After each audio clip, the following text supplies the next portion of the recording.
Hello people, you watching G and this is Ayushi with you.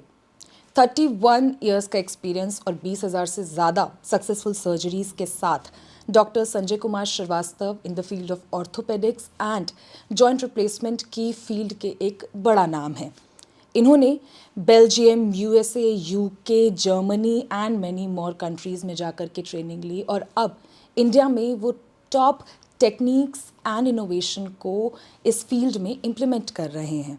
आज हम उनसे बात करेंगे because he is also the chairman of Apollo Medics hospital Lucknow. So let's talk to him and know more about orthopaedics, knee replacement and many surgeries, because बहुत सारी बातें ऐसी हैं जिनके बारे में आपको और हमको भी इस इंटरव्यू में पहली बार पता लगेगा। So let's start.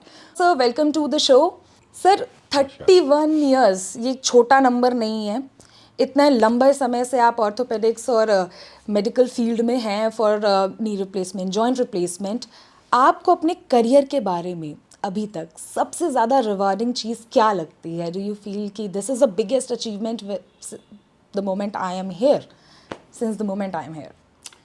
If you talk about joint surgeries, most of the patients, they are either coming after accident or they have severe pain in the joint and it is not relieved with all the treatment they have received. Once we treat them and we see smile on their face, they're walking, they're leading normal life, that's the best thing you can have. That's the best return of your work or experience.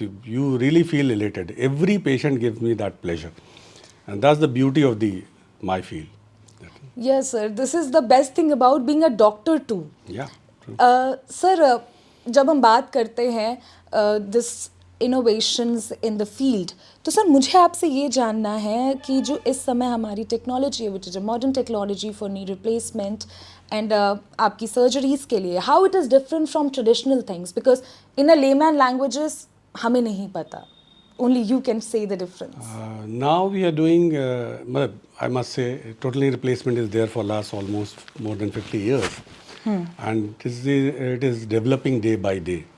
And every time we add any innovation or any new technique, it improves our patient's outcome, it gives them better function, it gives them near normal knee function, and their joints, they are lasting longer. Here comes the robotic knee replacement, which is the latest development in the field of knee replacement. When we do a joint replacement conventionally, there are certain parameters or techniques we use so that I can customize my patient's knee as per his own anatomy. And that's the problem, because every patient has a different anatomy, every patient has a different alignment, every patient has a different kind of bone defect which is to be dealt. When we do it with the conventional method, there are a lot of issues with that. The accuracy of alignment is not that good.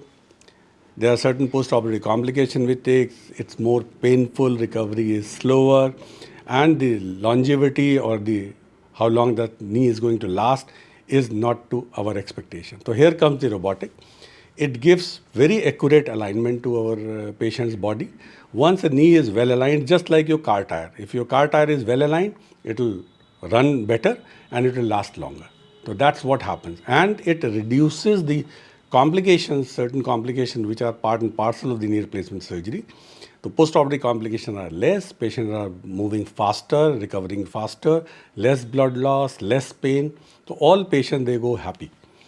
And we are expecting these joints to long last, more than the conventional methods. So that time will tell, but all these things we are seeing in our day-to-day practice. Sir, आपकी जो expertise है, it's in knee replacement, आपकी expertise हैं endoscopic surgeries procedures में। इसके अलावा there are plenty of more thing that you are, आप जिसमें आपकी हाथ साफ है and you are the expert of that area. मुझे आपसे ये जानना है, इस फील्ड में ऐसे कौन से इनोवेशन हैं जो आपको बहुत एक्साइट करते हैं and people should know about them? I am a man of technology. कोई भी नई टेक्निक या टेक्नोलॉजी आती है तो उसके पीछे कुछ ना कुछ मंशा होती है कि हम जो अभी तक कर रहे हैं उससे कुछ बेहतर करें और उसको लेस कॉम्प्लिकेशन के साथ करें, लेस ट्रॉमा के साथ करें, ताकि हमारे पेशेंट्स की रिकवरी फास्टर हो, बेटर हो एंड विद लेसर कॉम्प्लिकेशन. तो this happens with both the things. अगर आप नी रिप्लेसमेंट, हिप रिप्लेसमेंट की बात करें, चाहे आप ट्रॉमा रिकन्स्ट्रक्शन की बात करें या आप एंडोस्कोपिक जॉइंट सर्जरी की बात करें, इन सब फील्ड में डे बाय डे इनोवेशंस आ रहे हैं, टेक्निक्स इंप्रूव हो रही हैं। एंड मेरा मंशा ये रहता है कि मैं उस चीज़ को सीखूं, जहाँ भी दुनिया में हो रही है वहाँ जाके सीखूं, उसको ला के अपने पेशेंट्स पे इम्प्लीमेंट करूं, and that gives me pleasure. क्योंकि जो भी वर्ल्ड में भी कहीं बेस्ट चीज़ अवेलेबल है, हम अपने पेशेंट्स को वो चीज़ प्रोवाइड कर पा रहे हैं, तो that gives immense pleasure of working. And sir what about the innovations जो पहले नहीं होते थे बट अब होने लग गए हैं, कैन यू स्टेट सम? जैसे नी रिप्लेसमेंट को अगर हम लें, जब स्टार्ट हुआ तो पूरी ओपन सर्जरी हम लोग करते थे, पूरा नी खोल के करते थे। फिर आई हमारी minimally invasive surgery. Minimally invasive surgery में आप छोटे इंसिजन से करते हो, जो मसल को, लिगामेंट्स को ट्रॉमा होता है कम होता है, रिकवरी फास्टर, लेस पेन। फिर आया आपका कंप्यूटर नेविगेशन, वो हमें अलाइनमेंट में हेल्प करता था। अब उसके ऊपर आ गया रोबोटिक, जो कि और प्रिसिशन है और एक्यूरेसी है। तो चीज़ें डे बाय डे डेवलप होती जा रही हैं, ऐसा नहीं कि एक दिन में चीज़ें डेवलप होती हैं। और हमारा ऑब्जेक्टिव ये रहता है कि हम उस पेशेंट को जो ऊपर वाले ने जॉइंट दिया था उसके नियर पहुंचा पाएँ, and that is the purpose of all these technologies. इसी तरह से एंडोस्कोपिक सर्जरी जो हम लोग करते हैं, वो छोटे सी चीज़ें, जो सर्जरीज पहले पूरा ओपन करके होती थी, अब हम सिर्फ 2-3 पंक्चर करके जितने भी डैमेज लिगामेंट्स हैं उनको रिपेयर कर सकते हैं, उनको रिकन्स्ट्रक्ट कर सकते हैं। तो यू कैन जस्ट इमेजिन कि जिस पेशेंट को एक ओपन चीरा दिया गया, इतना बड़ा 10-12 सेंटीमीटर का चीरा दिया गया, और यहाँ पे हम फ्यू मिलीमीटर के इंसिजन की बात कर रहे हैं, तो रिकवरी बहुत अच्छी होती है, फास्टर होती है, और पेशेंट ज़्यादा हाई लेवल पे। बहुत सारे मेरे पेशेंट जो हैं वो इंटरनेशनल लेवल के एथलीट हैं, they have competed and they have one medals in that just because of these technologies. Do you think sir इस नए इनोवेशन से रिकवरी में भी, मतलब पुराने टाइम से रिकवरी में कम टाइम लगता है? रिकवरी में कम टाइम लगता है, रिकवरी का लेवल ज़्यादा होता है, muscle strength, ligament strength better होती है, क्योंकि आपने कुछ डैमेज नहीं किया। जो नेचुरल वे में डैमेज हुआ या पेशेंट की डिजीज से डैमेज हुआ, it is there, that we correct, and rest of the thing is normal. अच्छा सर, सर्जरी इज़ समथिंग जिसके बाद एक बहुत इंपॉर्टेंट चीज़ होती है which is care of a patient. आपने कई प्रेस्टिजियस इंस्टीट्यूट से ट्रेनिंग ली है, जिसके बाद आपने ऐसी कौन सी चीज़ें वहाँ सीखी हैं और अब आप उन्हें कौन सा अपने पेशेंट्स के साथ इम्प्लीमेंट कर रहे हैं in terms of care of a patient? मुझे लगता है इसमें एक वर्ड में आंसर करना तो बहुत मुश्किल है, क्योंकि right from talking to the patient, उसको प्लान करना, इन्वेस्टिगेट करना, preoperative assessment, surgery, post operative rehab, drug treatment, whatever, हर चीज़ में कुछ ना कुछ इनोवेशन आपको सीखने को मिलता है, जो कि पेशेंट की रिकवरी को फास्टर करता है। तो जैसा कि मैंने कहा कि मेरा ऑब्जेक्टिव ये रहता है कि मैं जब भी जाता हूँ तो मैं खाली सर्जरी नहीं सीखता हूँ, ओवरऑल पेशेंट मैनेजमेंट। भाई पेशेंट ऑपरेट हुआ, पोस्ट ऑप में कैसे केयर की गई, जो नर्सिंग है, जो फिजियो है, वो कैसे केयर कर रहे हैं, पेशेंट को किस तरह की काउंसलिंग की जा रही है, पेशेंट का पोस्ट ऑप रिहैब क्या है, वो सारी चीज़ें लर्न करके उसको वन बाय वन हम, अगर मान लीजिए फिजियो से रिलेटेड है तो मैं अपनी फिजियो टीम को टीच करता हूँ कि भाई ये वहाँ पे ऐसे हो रहा है, इससे उन्हें बेटर रिजल्ट मिल रहा है, तो तुम लोग इसको करो तो यूँ। तो that is how a whole team works, and चीज़ें आपकी बेटर आउटकम मिलता है। खाली सर्जरी कर देना मेरा काम है, लेकिन अगर हमने उसका आउटकम बढ़िया नहीं दिया तो फिर वो बेकार हो जाता है। अच्छा सर, जब सर्जरी की बात ही हो रही है तो आपने 250 से ज़्यादा नी रिप्लेसमेंट सर्जरीज की हुई हैं, तो मेरा आपसे सवाल ये है कि 250 robotic, 250 robotic of course more than 10,000 knee replacements. All right sir, तो रोबोटिक जो आपकी नी रिप्लेसमेंट सर्जरीज होती हैं, इसमें मुझे ये जानना है कि जब पेशेंट केयर की बात आती है तो रोबोटिक नी रिप्लेसमेंट सर्जरीज जो होती हैं, ये कैसे पेशेंट का केयर करके उसके जो रिजल्ट होता है उसको मतलब बढ़ा देती है, जो दिखती? पहली चीज़ जो मैंने जैसे कही कि अलाइनमेंट मुझे बेटर मिलता है, तो जब अलाइनमेंट बेटर होता है तो पेशेंट का कॉन्फिडेंस अपनी नी पे बहुत होता है, क्योंकि वो अलाइनमेंट होता है कि जो पेशेंट बचपन से उस अलाइनमेंट पे चलता आया, हमने वही अलाइनमेंट उसका रिक्रिएट कर दिया, डिजीज़ की वजह से डैमेज हो गया था, तो patient get backs the confidence which was there. Secondly, robotic जब आप करते हो तो जो लिगामेंट हैं उनकी बैलेंसिंग बहुत अच्छी होती है, उनका टेंशन बहुत अच्छा होता है, तो पेशेंट जो पोस्ट ऑपरेटिव रिहैब प्रोटोकॉल है उसको बहुत अच्छे से फॉलो करता है, पेन उसको कम होता है, पेशेंट के अंदर अपने अंदर कॉन्फिडेंस होता है, he cooperates and he participate in the rehab therapy, so much so कि third day most of the patient go back home walking, going to toilet, doing everything together.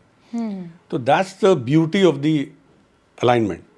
और ड्यूरिंग सर्जरी चूँकि हमारा blood loss कम होता है, tissue trauma कम होता है, तो post op pen कम होता है, तो patient again is more comfortable in recovering better. अच्छा sir, if you talking about patient care, तो एक मेरा पर्सनल क्वेश्चन भी आपसे यही है कि अगर कोई इंसान रोबोटिक नी सर्जरी से निकला हुआ है, आप उसे कौन सी एक्सरसाइजेस, मील्स, ये सब चीज़ों का आप क्या सजेस्ट करते हो उनको फिर? उनको पूरा रिटर्न प्रोटोकॉल दिया जाता है और हमारी एक फिजियो टीम का बंदा उनके साथ घर में भी फॉलो करता है और वो हमें डे बाय डे उसकी प्रोग्रेस भेजता है, वीडियो बना के, वॉकिंग वीडियोस, ये फिजियो हो रही, ये हो रही, इतना हो गया, अब आगे क्या करना है। तो we direct them and they are given a written protocol photograph के साथ में कि आपको ये एक्सरसाइज इतनी इतनी देर करनी है, ये दवाएं ऐसे खानी है, अगर आपको पेन होता है तो ये खाना है, अगर आपको कोई ज़्यादा प्रॉब्लम होती है तो there are numbers to contact कि आप इनसे कॉन्टैक्ट करिए, या वो फिजियो हमें कनेक्ट करता है कि इस पेशेंट को ये प्रॉब्लम हो रही है, वी गिव द करेक्ट। तो it's a whole process which gives better thing. It's not only the surgery but surgery का आउटकम बेटर देने के लिए all these things are important. तो it is everything is given, explain to the patient and given in writing कि ऐसे ऐसे आपको करना है, so that they understand and घर पे भी वो फॉलो करते हैं उसको। All right sir. तो sir you are also the chairman of Apollo Medics hospital Lucknow sir, तो मुझे ये जानना है कि जो आजकल की न्यू इनोवेशंस हैं, न्यू टेक्नोलॉजी है, वो आप अपने हॉस्पिटल में, अपने डिपार्टमेंट में कैसे अप्लाई कर रहे हैं? और जैसा मैंने कहा कि मेरा इंटेंशन एक ही रहता है, अगर कोई नई टेक्नोलॉजी आई है, I try to read about it, know about it, कि भाई कितना बेनिफिशियल है हमारे पेशेंट के लिए। If it is beneficial, I prefer to go to a place कि जहाँ पे वो टेक्नोलॉजी इम्प्लीमेंट हो रही है, so that I can see the actual working and result of that.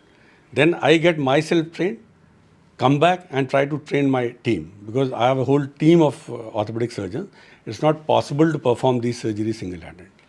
And then once they also understand, then we together implement that technology. And at Apollo, our objective is always that whatever latest available in the literature, we try to implement that. We are at par with any international hospital you can go, world over, not talking about India. Sir when it comes to surgeries, चाहे वो किसी भी तरह की क्यों ना हो, specifically talking about, चूँकि मैं आपसे बात कर रही हूँ तो नी रिप्लेसमेंट की अगर मैं बात करूँ, तो सर एक चीज़ है, लोगों के पास बहुत सारे मिसकंसेप्शंस होते हैं, मिथ होते हैं, पता नहीं होता है उनको कि कहाँ जाना है, तो how to choose a surgeon? What I suggest, the best thing is you search whosoever is available in your town or nearby and who is doing that surgery regularly. That's very important. These surgeries should be done at a bigger center where all the facilities are available, because these are large surgeries, major surgeries have major risks associated and complications associated. That has to be managed well if we want a good outcome. At a smaller center, or surgeon who is doing few numbers may not be able to give that result, what I am talking about. So you have to search for a person who is doing it for a sufficient number of time, done sufficient numbers and got trained properly. That you can always ask. Now nobody asks me, but in initial practice they used to ask, where you got yourself trained. So I have all those documents with me, कि I'm a properly trained surgeon, and I can give you reference of these patients. You can talk to them, you can go directly talk to them without my presence and have your question. So that is the best way. The patient's outcome will guide you and the credential of that surgeon will guide you. It is not like that because you have been associated with one person for a very long time and you get it done. He may not be having expertise and experience of that specific surgery. That happens with the endoscopic surgery, that happens with the replacements. Most of surgeons, they are trained for trauma surgery. All right. In your opinion, what you suggested to our audience is that ask questions. Definitely. That's very well explained and this is very good to know also, sir. My last question to you is, sir, कि जो लोग पहली बार knee replacement में जा रहे हैं, मतलब उनको आप क्या कहना चाहेंगे, उनको आप क्या एडवाइस देना चाहेंगे? What's your opinion on that? What you have to say? A piece of advice also. Knee replacement में बहुत मिथ्स हैं। बहुत लोगों को ये होता है कि मरीज़ को बहुत दिन रेस्ट करना पड़ता है, बहुत दर्द होता है, कभी नॉर्मल नहीं होता, ज़्यादा दिन चलता नहीं है। All these are false informations generated by Google and relatives and people around you who don't have proper knowledge. अगर आप आज की बात करें तो पेशेंट को कोई रेस्ट की ज़रूरत नहीं होती। 6 hours post surgery we allow our patient to stand and walk. Knee movement की बात करें तो वी गिव फुल मूवमेंट्स। अब जो हम लोग जॉइंट यूज़ करते हैं, they allow patient to even squat and sit on the sofa or on the bed cross-legged. So these are the newer joints available. So full movement is there. Patient can walk normally. Most of the patient, they walk through in front of your eyes. You will not be able to judge कि knee has been replaced. And they are expected to last more than 20 years, the implants which are there. So I always advise them, if they have significant pain around the age of 60, which is interfering with their daily routine, and or they require medication to control pain management medication, then they are the candidate for replacement. Because if they have reached to that stage, it is not going to come back. The disease will progress, whatever you do. If I get my joint replaced at the age of 60, it is expected to last 80 to 85 years, which is good enough for anybody. So don't delay it, don't overdo it. You try everything. I'm not saying that day you have pain, you go for replacement. You have pain, get yourself evaluated, take the proper treatment, not responding, not happy, not able to continue your daily routine, go for it.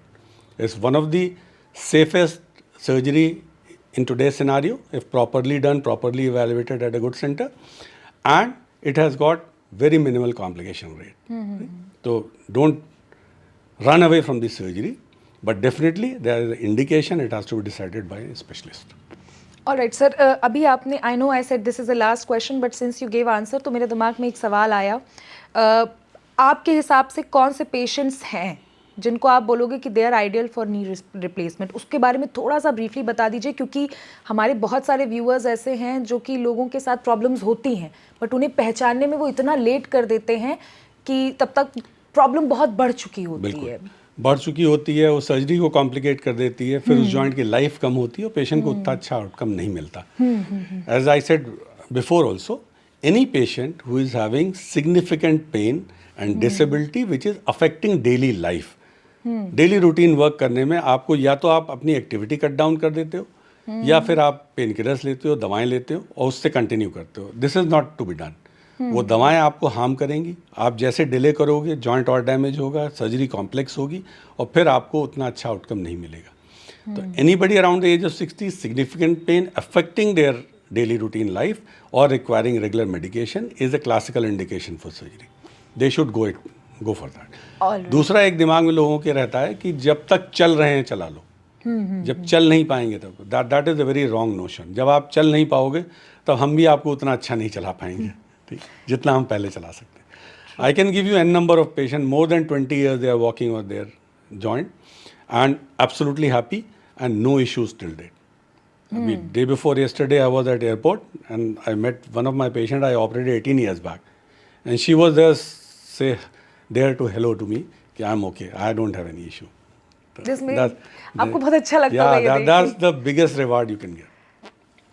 Nothing beats that. Sir, thank you so much. Had a great conversation with you. आपसे मुझे भी personally भी बहुत सारी चीज़ें जानने को मिली हैं, एंड आई थिंक कि अब मेरे अगल बगल वालों को किसी को भी इस तरह के कभी साइंस दिखेंगे तो I will definitely suggest them to go to you because you're such a great doctor. Thank you so much, sir, giving me and my... It's a pleasure talking to you, and these information are very important. Right information reaching to the right person. Exactly, sir. आपने हमारे audience को भी correct information दी है कि कब कहाँ कौन सी चीज़ें अवॉइड नहीं करनी चाहिए. Thank you so much. Thank you.